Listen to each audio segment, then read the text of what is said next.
IBomma Ravi case ఇప్పుడు తెలుగు రాష్ట్రాల్లో hot topic అయింది. నెట్టింట్లో ఐబొమ్మ రవి గురించి అనేక రకాల స్పందనలు వస్తున్నాయి. రవిని అదుపులోకి తీసుకున్న పోలీసులు ఐబొమ్మ రవిని విచారిస్తున్నారు. ఈ క్రమంలో 4వ రోజు విచారణలో పెద్ద ఎత్తున సినిమాల పైరసీకి పాల్పడిన నిర్మాతలకు వేల కోట్లు మిగిల్చిన ఐబొమ్మ రవి కస్టడీ విచారణలో మరికొన్ని విషయాలు వెలుగులోకి వచ్చాయి. 3వ రోజు కస్టడీలో భాగంగా ఐబొమ్మ రవిని హైదరాబాద్ సిపి సజ్జనార్ స్వయంగా విచారించారు. అయితే చాలా వరకు రవి పోలీసులకు సహకరించకుండా పొంతలేని సమాధానం చెప్తున్నట్లు తెలుస్తుంది. రవి ఉపయోగించిన సర్వర్లపై పోలీసులకు ఇంకా స్పష్టత రానట్టు సమాచారం. దీంతో ఎథికల్ హ్యాకర్ల సహాయం తీసుకోవాలని సైబర్ క్రైమ్ పోలీసులు అడుగులు వేస్తున్నారు. ఇదే అంశానికి సంబంధించి పూర్తి సమాచారం మా ప్రతినిధి గోవింద్ అందిస్తారు. గోవింద్, ఐబొమ్మ పైరసీ కేసులో సంచలనం సృష్టించినటువంటి నిందితుడైనటువంటి ఐబొమ్మ రవి పోలీస్ కస్టడీ విచారణ ఈరోజు 4వ రోజుకు చేరుకుంది. అయితే మొత్తంగా మొదటి రోజు, 2వ రోజు, 3వ రోజు వరుసగా 3 రోజుల ఐబొమ్మ విచారణ ఏదైతే పోలీస్ కస్టడీలో విచారణ కొనసాగిందో ఆ 3 రోజుల విచారణకు మనం పరిశీలించినట్లయితే నిన్నటి 3వ రోజు విచారణలో ముఖ్యమైనటువంటి కీలక సమాచారం కూడా పోలీసులు రాబట్టే ప్రయత్నం చేశారు. అయితే ఈ యొక్క 3వ రోజు విచారణలో ఏకంగా హైదరాబాద్ సిపి సజ్జనార్ యొక్క ఐబొమ్మ రవిని విచారించినట్టు కూడా మనకు సమాచారం అంతా ఉంది. అయితే ఈ యొక్క సిపి సజ్జనార్ సంధించినటువంటి ప్రశ్నలకు కూడా ఐబొమ్మ రవి ఏదైతే సమాచారం ఇవ్వకుండా కూడా పొంతలేని సమాధానాలు ఇస్తూ ఆయనకు సంబంధం లేనట్టుగానే తలా ఊపుతూ మాత్రమే సమాధానాలు ఇచ్చే ప్రయత్నం చేసినట్టు కూడా సమాచారం అందింది. అయితే ముఖ్యంగా తనకు తెలీదు, గుర్తులేదు, ఒకవేళ గుర్తొచ్చినప్పుడు మాత్రమే చెప్తానంటూ కూడా సమాచారాన్ని దాటవేసే ప్రయత్నం చేసినట్టు కూడా సమాచారం అంతా ఉంది. అయితే ముఖ్యంగా కూడా ఈయన ఐపీ అడ్రస్లు, అదేవిధంగా పాస్వర్డ్లు, అదేవిధంగా ఈయనకు సంబంధించినటువంటి ల్యాప్టాప్లు, మొబైల్ ఫోన్కు లింక్ ఉన్నటువంటి బ్యాంకు ఖాతా వివరాలు అడిగినప్పటికీ కూడా ఈయన ఎలాంటి సమాచారం ఇవ్వకుండా కూడా అంతా కూడా దాటవేసే ప్రయత్నం కూడా ముందుకు విచారణ కూడా సహకరించినటువంటి పరిస్థితి కూడా కనిపిస్తూ ఉంది. అయితే సజ్జనైనటువంటి ప్రశ్నలు కూడా ఎలాంటి సమాచారం ఇవ్వకుండా కేవలం తనకు తెలియదంటూనే, తనకు గుర్తులేదంటూనే సమాచారం ఇవ్వడంతో పోలీసులు కొంతవరకు కూడా ఆశ్చర్యానికి గురైనటువంటి పరిస్థితి. అయితే ఈ యొక్క ఇమ్మడి రవి నుంచి ఖచ్చితంగా సమాచారం రాబట్టాలి.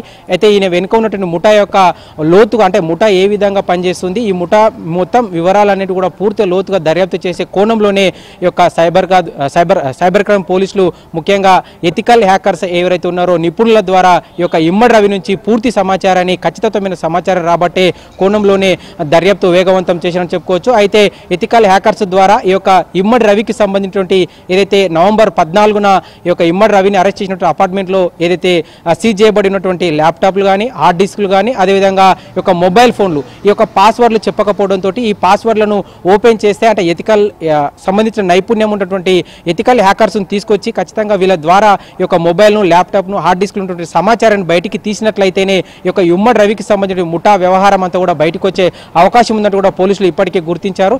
అందులో భాగంగానే ఖచ్చితంగా ఈ యొక్క ఎథికల్ హ్యాకర్స్ ద్వారానే ఈ యొక్క మూడిటిని, అంటే హార్డ్ డిస్క్ల ద్వారా, ఈ యొక్క పాస్వర్డ్, ఐపీ అడ్రస్ల ద్వారానే ఖచ్చితంగా సమాచారాన్ని బయటికి తీయాలనే ఉద్దేశంతోనే విచారణ వేగవంతం చేశారు. అయితే ఈ రోజు ఎథికల్ హ్యాకర్స్ ద్వారా ఇమ్మడి రవి ముందుంచి ఖచ్చితంగా ఈ యొక్క సమాచారం రాబట్టే ప్రయత్నం చేశారంటూ కూడా మనకు సమాచారం అంతా ఉంది. అయితే ముఖ్యంగా చూసినట్లయితే ఈ యొక్క ఇమ్మడి రవికి సంబంధించినటువంటి మెయిన్ సర్వర్లు, అంటే ఐబొమ్మ, బప్పంకి సంబంధించిన ఈ సర్వర్లన్నీ కూడా ఈ యొక్క విదేశాలైనటువంటి ఫ్రాన్స్, నెదర్లాండ్లో ఈ 2 దేశాలను ఖచ్చితంగా మెయిన్ సర్వర్లు అక్కడ ఉండడం, కానీ ఎంత యాక్సెస్ అంతా కూడా ఇండియాలో ఉంటూ కూడా ఈ యొక్క టీంను ముందుకు నడిపిస్తున్నటువంటి ఈ యొక్క ఐబొమ్మ రవికి సంబంధించిన టీం అంతా కూడా పనిచేస్తున్న కూడా నిన్నటి విచారణలో మనకు స్పష్టంగా కూడా సమాచారం అంది ఉంది.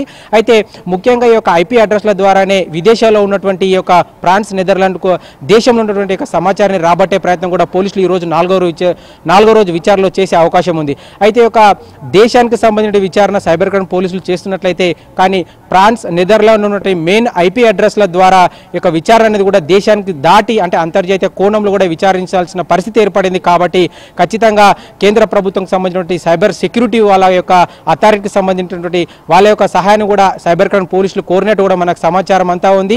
ఏది ఏమైనప్పటికీ కూడా ఈ యొక్క పైరసీ ముఠా మీద కూడా దేశానికి సంబంధించినటువంటి సైబర్ క్రైమ్ పోలీసులు కూడా, ఏజెన్సీ అంతా కూడా దీని మీద ఒక కన్నేసినట్టు కూడా మనకు సమాచారం అంతా ఉంది. ఇప్పటికే దేశవ్యాప్తంగా కూడా 355 పైరసీ వెబ్సైట్లు ఉన్నట్టు కూడా ఇప్పటికే సమాచారం అంతా ఉంది. అయితే 355 పైరసీ వెబ్సైట్లు ఏవైతే ఉన్నాయో వీటన్నిటిని కూడా కంట్రోల్ చేసే ఆపరేషన్ సిస్టమ్ కూడా దేశవ్యాప్తంగా అమలు చేయాలని కూడా ఇప్పటికే కొంతవరకు కూడా పోలీసులు, అదేవిధంగా కేంద్ర సైబర్ సెక్యూరిటీ వాళ్ళు కూడా ఇప్పటికే ఆపరేషన్ను ప్రారంభించారని కూడా చెప్పుకోవచ్చు. ఓవరాల్గా ఈ యొక్క ఇమ్మడి రవికి సంబంధించినటువంటి ఏదైతే లావాదేవీలు ఉన్నాయో ఆర్థిక లావాదేవీలు అన్నీ కూడా ఈ యొక్క ఫ్రాన్స్ నెదర్లాండ్ కేంద్రంగా కూడా లావాదేవీలు జరగడం, అయితే ఈయనకు మొత్తంగా కూడా వ్యక్తిగతంగా వచ్చేసి 35 బ్యాంకు ఖాతాలు ఉన్నాయి. ఈ యొక్క 35 బ్యాంకు ఖాతాలకు సంబంధించిన వివరాలు పూర్తిగా సేకరించడానికి కూడా సంబంధిత అధికారులు కూడా ఇప్పటికే మన బషీర్బాగ్ సైబర్ క్రైమ్ పోలీసులు ఇప్పటికే సంబంధిత బ్యాంకులకు కూడా మెయిల్ ద్వారా సమాచారాన్ని కోరినప్పటికీ కూడా ఈరోజు ఒకవేళ బ్యాంకుల నుంచి ఈరోజు తన యొక్క వ్యక్తిగత ఇక సమాచారం అంటే బ్యాంక్ స్టేట్మెంట్లు ఈరోజు ఒకవేళ సిసిఎస్ పోలీసులకు చేరినైతే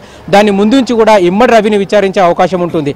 అయితే ఇమ్మడి రవి ముఖ్యంగా కూడా ఈ యొక్క విదేశాల టూర్లు అంటే నెలలో ప్రతి 20 రోజులకు ఒక్కసారి కూడా ఖచ్చితంగా ఫారెన్ టూర్లు వెళ్తున్నట్టు కూడా పోలీసులు గుర్తించారు. కానీ ఈ ప్రశ్నను ఇమ్మడి రవిని కోరగా అంటే మీరు విదేశాలకు వెళ్తూ ఉంటారు కదా ఎందుకని ఒకవేళ సిపి సజ్జనర్ కానీ అక్కడ ఉన్న సైబర్ క్రైమ్ పోలీసులు అడిగినప్పటికీ కూడా దానికి సమాచారం ఇవ్వకుండా ఇమ్మడి రవి దాటవేస్తూ నేను కేవలం విదేశీ పర్యటనలు అంటే ఇష్టం కాబట్టి అదంటే మక్కువ కాబట్టి నేను వెళ్తూ ఉంటాను కాబట్టి నా పర్యటనల వెనుక ఎలాంటి కుట్ర లేదు, ఎలాంటి లావాదేవీల అంటే ఆర్థిక లావాదేవీలకు సంబంధించినటువంటి ఎలాంటి ఆపరేషన్ లేదంటూ కూడా సమాచారం దాటవేసే ప్రయత్నం చేసినటువంటి పరిస్థితి అయితే నిన్న 3వ రోజు విచారణలో వెల్లడైంది. అయితే ఈ రోజు మొత్తంగా కూడా ఇమ్మడి రవి యొక్క ఆర్థిక లావాదేవీలు బ్యాంకు లావాదేవీలు ఈ యొక్క ట్రాన్సాక్షన్ల మీదనే ముఖ్యంగా సమాచారం రాబట్టే ప్రయత్నం అయితే చేస్తూ ఉన్నారు. అయితే సైబర్ క్రైమ్కి సంబంధించినటువంటి సర్వర్లన్నీ కూడా ఇప్పటికే ఇమ్మడి రవికి సంబంధించిన దేశంలో ఉన్నటువంటి సర్వర్లన్నీ సీజ్ చేసినప్పటికీ కానీ విదేశాల్లో ఉన్నటువంటి మెయిన్ సర్వర్లను ఇప్పటివరకు కూడా సీజ్ చేయలేని పరిస్థితి అంటే అది అంతర్జాతీయంగా ఉంటుంది కాబట్టి ఈ యొక్క మన దేశ పరిధి దాటి వెళ్తుంది కాబట్టి ఆ సర్వర్లను ఏ విధంగా మనము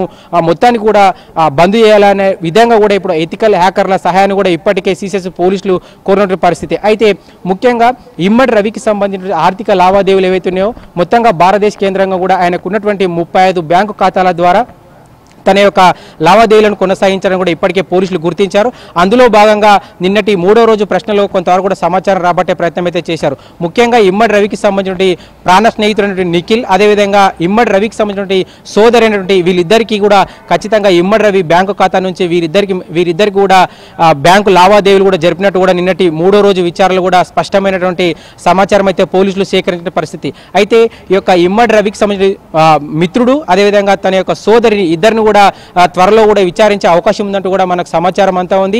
ఇమ్మడి రవికి సంబంధించినటువంటి ఏవైతే బ్యాంకు లావాదేవీలు అదేవిధంగా ఈ యొక్క సర్వర్లకు సంబంధించిన ఐపీ అడ్రస్లు పాస్వర్డ్లు కూడా ఆయన చెప్పకుండా అంటే సమాచారాన్ని దాటవేస్తున్నప్పటికీ ఇవన్నిటిని కూడా తన యొక్క హార్డ్ డిస్క్ల యొక్క సంబంధించినటువంటి పాస్వర్డ్లు అదేవిధంగా పూర్తి సమాచారాన్ని అయితే రాబట్టే ప్రయత్నం అయితే ఈరోజు 4వ రోజు విచారణలో చేయాలనే ఉద్దేశంతోనే పోలీసులు ఈ యొక్క విచారణ వేగవంతం చేశారని చెప్పుకోవచ్చు. అయితే ఇప్పటికే నాంపల్లి కోర్టు విధించినటువంటి 5 రోజుల పోలీసుల కస్టడీ అనేది ఈ రోజు 4వ రోజుగా కొనసాగుతా ఉంది.